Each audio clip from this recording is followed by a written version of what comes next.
Cotton came to Australia with the first fleet, and seeds were planted in Sydney. By the 1830s, samples were being sent to British mills.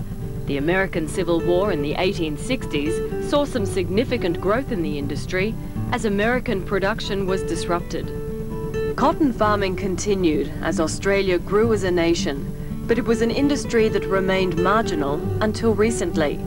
Over the years, there were many attempts to organise the industry and put it on a firm footing, and production slowly increased. Farmers were encouraged by the government to grow cotton. There was even a bounty at one stage, with farmers paid for every bale produced. By the late 1950s, farmers like Alan Brimblecombe in Queensland's Lockyer Valley decided to give cotton a go. We went into cotton because it was being given a lot of airplay on radio. The Cotton Marketing Board at that time were very short of cotton. There wasn't enough being produced to satisfy the Australian spinning industry, and every time you switched on the radio they were saying you should plant cotton. So we thought we'd do that. So we trialled an acre, and we did that because some of the old timers around here said that if we grew cotton on these black soils it'd grow as tall as gum trees and wouldn't produce anything. So we trialled that acre and we hand-picked that, and I got my friends along to pick that acre, and that was the last I saw of those friends. They said, if you're going to do this again, we're not going to talk to you. So the next year we went into it commercially and we grew 60 acres and we purchased a single row picker, and that was the beginning of it here back in 1960.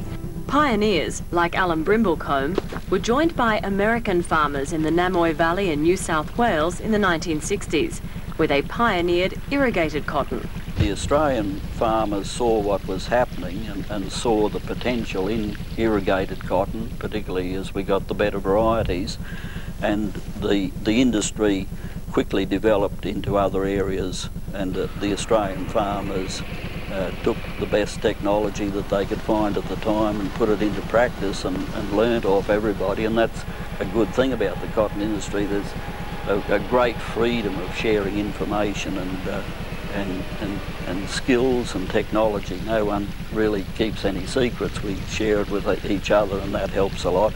So that the industry, by the late 60s, it had developed in many centres in Queensland and New South Wales and was becoming quite a significant industry. And by that time it was meeting the needs of the domestic spinning market. So what do you recall as being the happiest memory since you started in the industry?